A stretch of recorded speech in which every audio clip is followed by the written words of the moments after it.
Y como lo comentaba Roxana, si uno no espera en el área de urgencias enfrentarse a un paciente que se encuentra en una urgencia paliativa, sino que uno piensa que estos pacientes siempre van a estar en hospitalización, en otras áreas en las cuales pues no vamos a tener un contacto. Y resulta que en la universidad, en nuestra formación como profesionales, nos dieron quizá pocas herramientas que nos permitían pues abordar de una mejor manera, un poco más, un poco más idónea a estas personas que pues se encuentran con enfermedades crónicas, en su mayoría no transmisibles.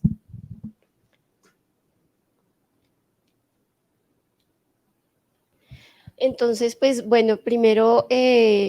quiero comenzar con esta frase porque en la esencia del cuidado y en este caso la esencia de enfermería en el cuidado paliativo no solamente se trata de pensar en curación, no, digamos, en la universidad nosotros nos enseñaron en su mayoría lo que era el proceso de una enfermedad, el tratamiento y cómo, qué alternativas de curación poseían para poder llevar a cabo un desenlace exitoso de las enfermedades, pero no siempre va a haber una cura y en este caso deben haber otras alternativas, otras expresiones de cuidado como es el alivio a los síntomas, al sufrimiento, eh, y pues el consuelo y el acompañamiento no solo a la persona que sufre, sino a su grupo familiar, que es una unidad, que es el foco de atención del cuidado paliativo. Y para definir un poco qué es el cuidado paliativo, estos son proporcionados a personas a quienes se les ha diagnosticado una enfermedad crónica y en quienes el tratamiento no ha respondido adecuadamente. Debe ser proporcionado por personal interdisciplinario, no solo compuesto por profesionales en el área de la medicina, del cuidado paliativo, sino enfermeras que no necesariamente deben estar especializadas en cuidado paliativo, pero sí tener una formación pertinente para proporcionar los mismos y de esta manera su atención sea más empática. Y debe incluir, por supuesto, a la familia y su entorno. De esta manera, ¿qué pacientes requieren los cuidados paliativos? Y pues como lo decía Roxana anteriormente, no solamente es a los pacientes con cáncer, ya que este es un prejuicio que uno muchas veces tiene, de que cuidado paliativo igual paciente con cáncer, igual paciente en fin de vida, y no necesariamente es así. También encontramos pacientes con enfermedades cardiovasculares, respiratorias, lesiones renales, hepáticas, pacientes adultos mayores con demencias, anomalías congénitas, y esto incluye a todos los grupos de edad. Y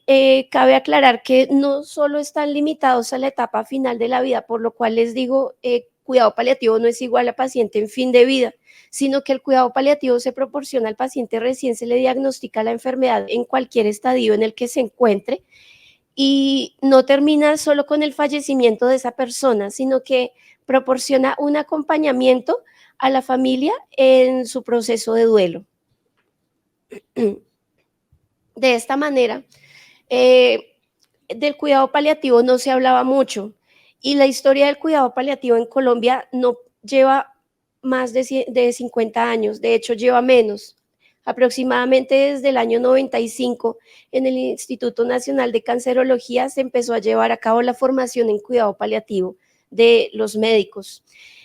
Hoy por hoy, de acuerdo a las últimas cifras, en nuestro país hay alrededor de 79 unidades en cuidado paliativo capacitadas para la atención de estas personas,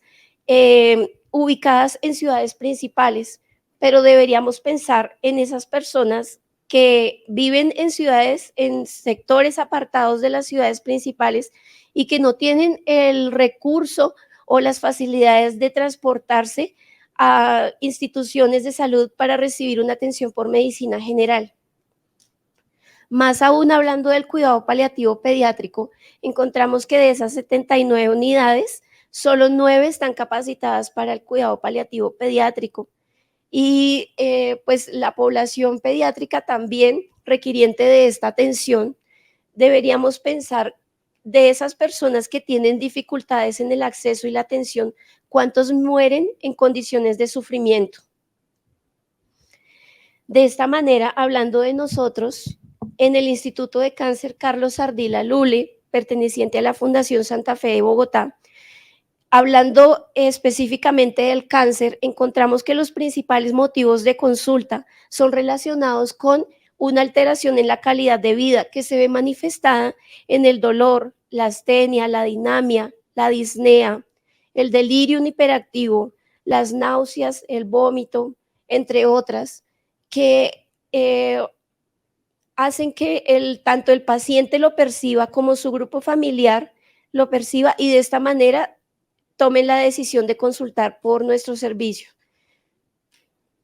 Es así como en el año 2022, en el Instituto de Cáncer, se atendieron más de 1,000 personas, incluyendo hombres y mujeres. De estas personas, algunas no pudieron consultar al Instituto de Cáncer y tuvieron que tocar las puertas del servicio de urgencias, el Instituto de Servicios Médicos de Emergencia y Trauma,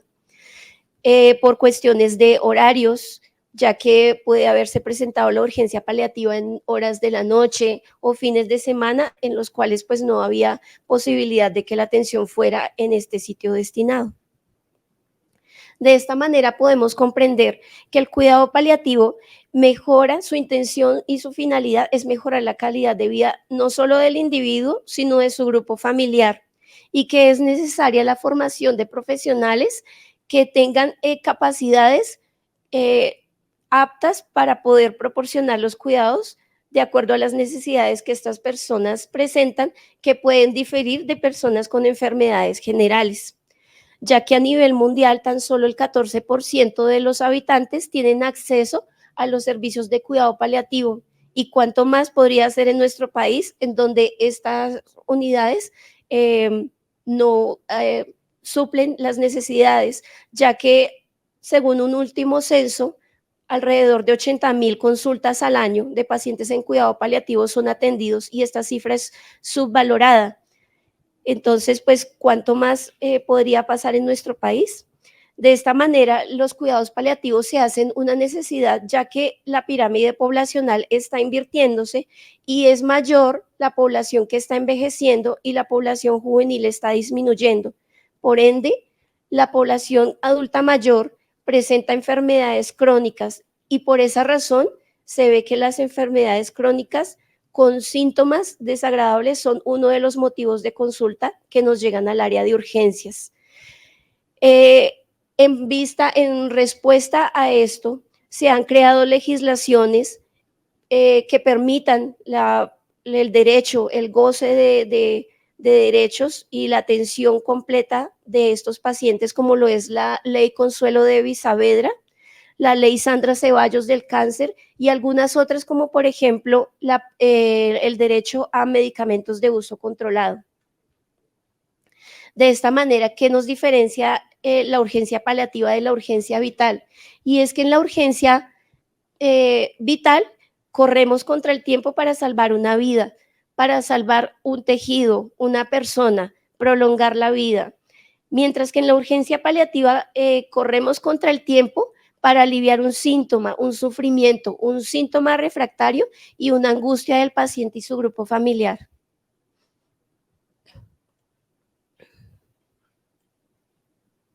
Avanza. Ya. Bueno, de esta manera, pues al haber una alteración en la calidad de vida percibida por el paciente y su cuidador o su grupo familiar, encontramos que ellos llegan por una alteración en sus síntomas, llega con síntomas descontrolados, puede haber una disfunción o desconocimiento del uso de dispositivos y en eso tenemos que ver nosotros como profesionales en el rol, en cualquiera de los roles que nos desempeñemos, ya que nosotros somos educadores y muchas veces no evaluamos el nivel de comprensión de los pacientes y sus cuidadores. Por ende, se van a sus domicilios, no les funcionan los dispositivos o no saben bien cómo funcionan y regresan nuevamente. Puede haber una angustia emocional o existencial y esto se da tanto por el paciente o por su cuidador, debido a que a medida que se acerca el proceso de muerte, aumenta la misma, aumenta ese miedo, esa angustia de pensar de que mi familiar está próximo a morir y no quiero que se muera en casa, o me da miedo que se muere y yo esté durmiendo, no le ponga el rescate, se muera con dolor, se muera ahogado. De esta manera, cuando la condición angustiante no puede ser manejada en casa, encontramos que con frecuencia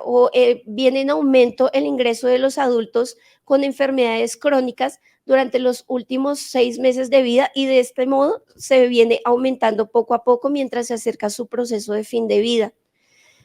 Se dice que el 75% de los adultos mayores visitan el servicio de urgencias en los últimos 6 meses de vida. El 51% lo hace en el último mes de vida. Y de la mayoría de estas personas quedan hospitalizados, muchos de ellos fallecen en el servicio de urgencias, ya sea por condiciones de congestión del servicio o por problemas con la cobertura.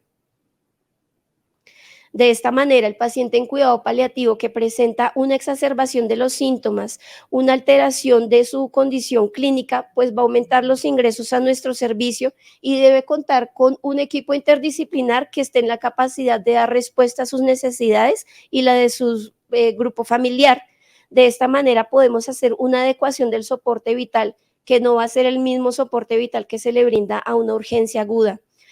Y en este momento comenzamos a tomar decisiones. Requerirá una sedación paliativa, tiene un síntoma refractario y cuando hablo de síntoma refractario me refiero al síntoma que no cede de acuerdo a todas las estrategias terapéuticas que podamos proporcionar y no cede. De esa manera podemos pensar que podría requerirlo. Debe haber una reorientación de los objetivos terapéuticos que deben estar encaminados a brindar medidas de confort y de esta manera tener desenlaces satisfactorios que se van a ver evidenciados por el control de síntomas, una mitigación del sufrimiento, una calidad de vida del paciente y su grupo familiar. Y cuando hablo de calidad de vida, no solamente hablo del paciente que regresa a casa con su familia, sino de las medidas esenciales para que este paciente tenga un fin de vida adecuado y una muerte digna. ¿Cuáles son las principales barreras en la atención de una urgencia paliativa? Y encontramos que pueden ser bastantes. Una de ellas es el miedo que nosotros tenemos, el rechazo, el desconocimiento. Muchas veces pensamos y suponemos cosas, que el paciente es muy demandante, que su familia es muy demandante, que pide muchos rescates, que la dosis es exagerada, que no sabemos cómo utilizar las vías. Hay ocasiones en que hay desconocimiento de cómo habilitar un catéter implantado o de buscar como alternativa una vía subcutánea, pensando que la vía intravenosa es la única. Y hay errores en el concepto de la urgencia paliativa que fueron los que les comentaba anteriormente. No siempre el paciente llega a morirse.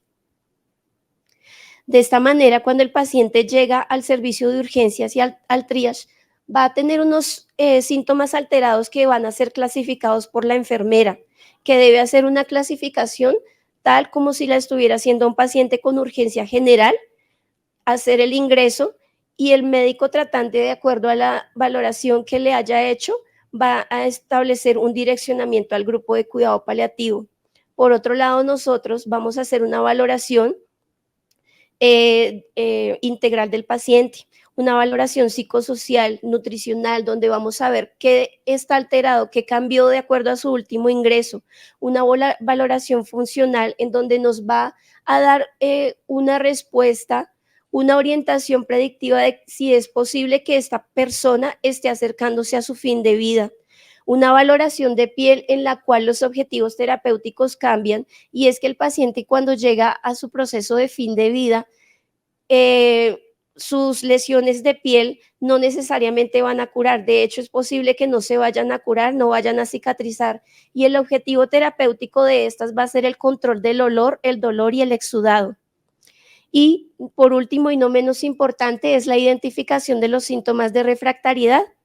los cuales nos hablan del dolor, disnea, agitación, síntomas desagradables que generan sufrimiento y que nosotros no podríamos vivir más de un día con ellos. Imagínense ustedes viviendo con este síntoma. De esta manera podemos pensar nuevamente en la decisión de una sedación paliativa. Debemos identificar de acuerdo a esto las necesidades de tratamiento mediante el conocimiento del paciente y su grupo familiar y el establecimiento de unos objetivos terapéuticos. Conocer qué saben, qué no saben, cuáles son sus expectativas, conocer sus necesidades emocionales, sus valores, su creencia, su cultura, porque no todos los pacientes con un mismo diagnóstico se van a manejar igual, sus necesidades físicas y sus necesidades de sedación paliativa. De esta manera vamos a establecer un plan de cuidado de enfermería y hacer un seguimiento en el cual vamos a ver un desenlace que se va a ver influenciado por una empatía clínica, una comunicación empática, unas preferencias del paciente. Hay que tener en cuenta qué quiere, qué desea, qué espera de nuestra atención. Todo esto orientado a mejorar su calidad de vida, brindando unas medidas de comodidad que incluyan la intimidad, dignidad, acceso y favorecer el duelo y, por ende, que puedan tener una muerte digna. De esta manera, al hacer una adecuación del soporte vital y establecer una sedación paliativa, debemos haber hecho un establecimiento de los objetivos terapéuticos con el fin de mitigar el sufrimiento, evitar tratamientos que sean futiles y que haya una obstinación terapéutica que muchas veces lo vemos. Hay que tener en cuenta que la sedación paliativa no es lo mismo que una sedación de fin de vida, ya que la sedación paliativa es titulable, los medicamentos son de vida media y puede ser esta dosis aumentada o disminuida según las condiciones en las que se encuentra el paciente. Todo esto con el fin de disminuir el sufrimiento que es causado por síntomas refractarios. De esta manera, no debe considerarse que hay un límite o un tope de dosis. No debemos pensar que los miligramos que están ordenando de opioides son demasiados para esta persona, ya que ellos puede que según sus requerimientos necesiten grandes cantidades de opioide, que si vemos un síntoma refractario es necesario poner tantos rescates como sea necesario hasta que este síntoma se controle y debemos tener en cuenta las diferentes vías de administración. Es por ello que de la mano del Instituto de Cáncer tenemos un protocolo para administración de sedación paliativa en la cual nos podemos apoyar de acuerdo al manejo interdisciplinar que se le dé y de esta manera poder proporcionar la sedación de acuerdo al requerimiento, porque la finalidad no necesariamente es que el paciente se quede totalmente dormido y por ello debemos hacer seguimientos con escalas como por ejemplo la de Ramsay que nos va a evaluar el nivel de sedación y una vez titulemos la dosis que es necesaria poder detener el proceso o la continuidad en el aumento de la dosis. Nada de esto sería posible sin tener como un pilar fundamental la empatía clínica que debemos tener todos como profesionales y no solo hablando del cuidado paliativo, sino de la atención en general, ya que esta mejora los desenlaces en salud y debe contar con medidas de apoyo, consuelo como estrategias de cuidado. No siempre dar el medicamento va a garantizarme que el paciente se va a curar, pero quizá necesita que lo escuchen, quizá necesita que le satisfagan alguna necesidad y esto también es el cuidado. Debemos contar con estrategias de comunicación, las cuales no se nos imparten desde la universidad. Nosotros aprendemos cómo comunicarnos de acuerdo a la experiencia. No siempre salimos con esto aprendido. Debemos tener actitudes correctas, un lenguaje verbal y no verbal que sea apropiado,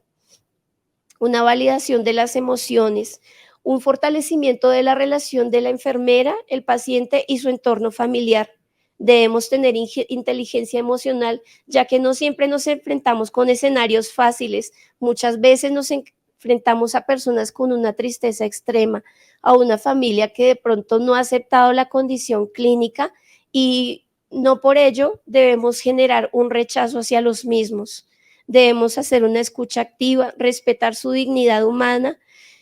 y aunque nosotros debemos estar orientados por estándares para nuestra atención, no debemos actuar de manera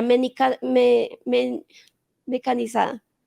y no romper la comunicación. De esta manera, el cuidado paliativo, aunque no nos va a proporcionar una curación, sí nos va a reorientar la esperanza.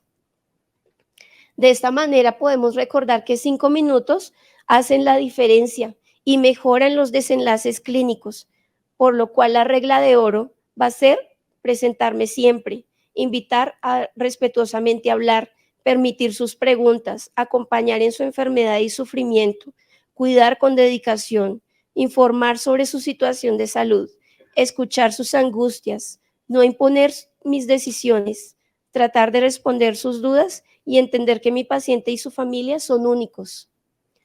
Por último, esta frase resume en general todo lo que debe comprender nuestra atención del paciente en urgencia paliativa. Y es lo que nos dice Cicely Saunders: tú me importas por ser tú, importas hasta el último momento de tu vida y haremos todo lo que esté a nuestro alcance, no solo para ayudarte a morir en paz, sino también a vivir hasta el día en que mueras. Muchas gracias.